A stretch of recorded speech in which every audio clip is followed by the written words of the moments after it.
ప్రకారంగా మేము అక్కడ ఆల్రెడీ పోరాడేటువంటి వాళ్ళకు డబ్బులే కాదు, మేము ఇంటెలిజెన్స్ వాళ్ళకు కూడా చెప్పినాం కాబట్టి మీకు చెప్తున్నాము. డబ్బులే కాదు, ఆయుధాలు కూడా అప్పగించినాం. ఓకే. మా దగ్గర ఉన్నటువంటి తూటాలలో వెళ్ళి కొన్ని అంటే మేము అన్ని తూటాలు తీసుకొని రాలేదు. ఓకే. ఇంటెలిజెన్స్ వాళ్ళు కూడా చెప్పినాము కాబట్టి మీడియా ముందు కూడా చెప్తున్నాము. సో కొన్ని పోరాడేటువంటి వాళ్ళు ఉన్నారు కాబట్టి, వాళ్ళు పోరాడతామంటున్నారు కాబట్టి, వాళ్ళ దగ్గర తక్కువ ఉన్నాయి కాబట్టి చనిపోకుండా రెసిస్ట్ చేయడం కోసం పనిచేస్తాయని చెప్పని, పోలీసులను చంపండి అని చెప్పని ఇవ్వలేదు, వాళ్ళ రక్షణ ఆత్మరక్షణ కోసం ఉపయోగపడతాయి అని చెప్పని అందరు తీసి తమకు తీసిచ్చాను. తీసి అక్కడ కలెక్షన్ తీస్తుంటే తీసి అక్కడ వేసాను. తూటాలన్నీ కలెక్షన్ చేసినటువంటి అన్నీ కూడా పంపించినాం. అక్కడ ఏదో కారణంగా నా కంట్రోల్లో జమైనటువంటి ఆయుధాలు కూడా అన్నీ అప్పగించినాం. ఎంతో కొంత నిధులు ఆ స్థాయిలో కాదు, మీరు అంటున్నటువంటి నెంబర్ కాదు, ఎంతో కొంత ఉన్నటువంటి నిధులను కూడా ఒక పద్ధతి ప్రకారంగా ప్రయత్నం చేసిన అప్పగించడానికి. అవి చేరుకున్నాయా అంటే ఒక సీసీ మెంబర్, బాధ్యత కలిగిన సీసీ మెంబరు కంట్రోల్లోకి అయితే పోయినాయి. ఆ తర్వాత ఏంటి అనేటువంటిది మాకు తెలియదు. సో మీరు బయటికి రావాలి అనుకున్నప్పుడు ఎవరిని మీరు అప్రోచ్ అయ్యారు? ఫస్ట్ ఎట్లా మీరు బయటికి రాగలిగారు? అంటే అప్రోచ్ అనేది ఒక లైన్ ఉంటుంది కదా? అవును, అదంతా ఓపెనేనా? ఓపెన్ అంటే మేము ఆల్రెడీ ఏప్రిల్ మే నెలలో చేసిన ప్రయత్నాలలో మేము ఒక మీడియా మిత్రుని ద్వారా ప్రయత్నం చేసిన ఒక మీడియా వేరే ఛానల్ అయితే యూట్యూబర్ని పిలిచి ఇంటర్వ్యూ ఇచ్చినాం, ఏమనుకుంటున్నాం అనేటువంటిది సందేశం పంపించినాం. ఇంకొక మిత్రుని ద్వారా లెటర్స్, అంటే మేము ఇట్లా అనుకుంటున్నాము, మాకు టైం ఇవ్వండి అని చెప్పనేటువంటిది లెటర్ పంపించాలని చెప్పనేటువంటిది అనుకున్నాము. ఆ లెటర్ పంపించినాము. ఆ లెటర్స్ కూడా మా సీసీ మెంబర్స్ అందరి దగ్గర కూడా కరెస్పాండెన్స్ ఏం జరిగింది 1-2 సార్లు అని చెప్పనేటువంటిది ఉన్నాయి. అది ఫెయిల్ అయింది. అది వాళ్ళకు మళ్ళీ చివరి సమయంలోనే తప్ప మేము ముందు అంటే మల్లోజులో వచ్చిన తర్వాత నేను ఆగస్టు 20 వరకు కూడా మేము ఫైనల్ డిసిషను లేదంటే అట్లాంటి ఏదో చేయాలి, ఏం చేయాలి, ఎటు దొరికితే సహాయం అనేటువంటిది దానికోసం వెతుకుతున్న క్రమంలో తను వచ్చిండు, కలిసిండు, దాంతో ఆమోదమే అని చెప్పనేటువంటిది తను ఒకటి రాసి తీసుకొచ్చిండు. దాన్ని చూసి మార్పులు చేర్పులు మేము పెట్టి ఇంకా అవసరం ఇప్పుడు అనేటువంటిది నిర్ణయం తీసుకున్నాము.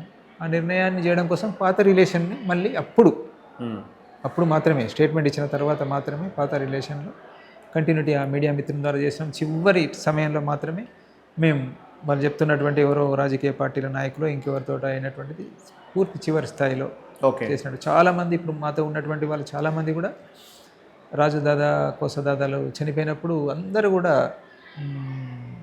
త్రుటిలో తప్పుకున్నారు ఆ ప్రయత్నంలో. వీళ్ళంతా ఆల్రెడీ నిర్ణయించుకున్నటువంటి వాళ్ళంతా ఒక దగ్గరికి వస్తున్నటువంటి క్రమంలో అట్లాంటిది ఎదుర్కొన్నటువంటి వాళ్ళే తప్ప మాకేదో అక్కడ చాలా పని చేయలేకపోయాను, అందరినీ కోఆర్డినేట్ కూడా చేయలేకపోయాను, భయపడి చివరి దాకా కూడా భయపడి. అంటే అక్కడ నుండి ఏమి మాకు హామీ అనేటువంటిది, అంటే మీకు సేఫ్ ప్యాకేజ్ ఇస్తున్నాము, మీరు ఏమైనా చేసుకోవచ్చు అనేటువంటిది మాకు ఇవ్వలేదు. స్టేట్మెంట్స్ ఇచ్చిన తర్వాత కూడా మా వాళ్ళంతా స్టేట్మెంట్స్ ఇచ్చిన తర్వాత కూడా మాకు అట్లాంటి మేము సేఫ్ ప్యాకేజ్ రాలేదు. జస్ట్ మాకు దొరికినటువంటిది ఏంటంటే ఓకే అని చెప్పనేటువంటిది దొరికినటువంటిది 4-5 డేస్.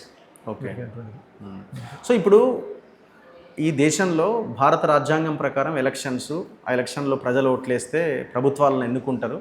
వాళ్ళే చట్టసభల్లో ప్రజలకు అనుకూలమైనయో వాళ్ళకు అనుకూలమైన ఏదో ఒక నిర్ణయాలు తీసుకొని అమలు చేస్తారు. ఇది దేశం, ఈ ప్రకారంగా నడుస్తుంది. సో మీరు కూడా అడవుల్లోకి ఒక సమాంతర ప్రభుత్వాన్ని నడిపే ప్రయత్నం చేశారు.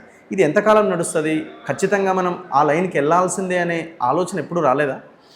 మా ప్రయత్నం సఫలమవుతుందని చెప్పి అనుకున్నాం. సఫలమవుతుంది అంటే దాంట్లో ఉన్నటువంటి సమస్యలను చూసి ఈరోజు కనబడుతున్నటువంటిది ఈ ప్రయత్నం సరైనటువంటిది కాబట్టి, ఇది సరైన మార్పు దిశగా పోతున్నది కాబట్టి మేము ఏదైతే చెప్తున్నామో దానికి సపోర్ట్ ఎక్కువ దొరుకుతుందని చెప్పనేటువంటిది, దేశంలో ప్రపంచంలో రాజకీయ పరిస్థితులు దానికి సపోర్ట్ చేస్తాయి అని చెప్పనేటువంటిది, మా ప్రయత్నం ఇవన్నీ కలగలిసి ముందుకు పోద్దని చెప్పనేటువంటిది అనుకున్నాం కాబట్టి ఆ ప్రయత్నం చేసాం, ఆల్టర్నేటివ్ ప్రయత్నం చేసాం. సో ఇప్పుడు ఆ ఆలోచనని మార్చుకోవాల్సిన అవసరం ఉందని మీకు ఏమైనా అనిపిస్తున్నదా?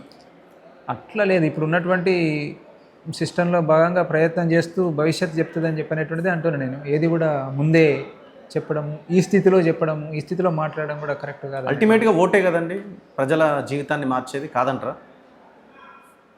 ఓటు గురించి మేము జగదల్పూర్లో కూర్చొని తెలంగాణలో జరిగినటువంటి పంచాయతీ ఎన్నికలను, మున్సిపల్ ఎన్నికలను చూసినాము. అది అర్థమైంది, మీకు తెలుసు, అందరికీ తెలుసు. అందరు ఎన్నో కామెంట్స్ రాసిండ్రు, విశ్లేషణ రాసిండ్రు, అన్నీ రాసిండ్రు. కాబట్టి దాన్ని మార్చాలి. మనం మార్చితే ఆ మార్గం సరైందా, ఏదో ఒకటి ఫైనల్ అయితే దాంట్లో ఫైనల్గా ఇదే అనేటువంటిది ఇప్పుడే చెప్పే స్థితి ఉండదు. అందరం కలిసి ఏది కరెక్టో అట్లా పోదాం ముందుకు. Anyway, thank you very much, ధన్యవాదాలు. థ్యాంక్ యూ ఆశన్న గారు. ఇది ఆశన్న గారితో స్పెషల్ ఇంటర్వ్యూ. చూస్తూనే ఉండండి మన తొలి వెలుగు.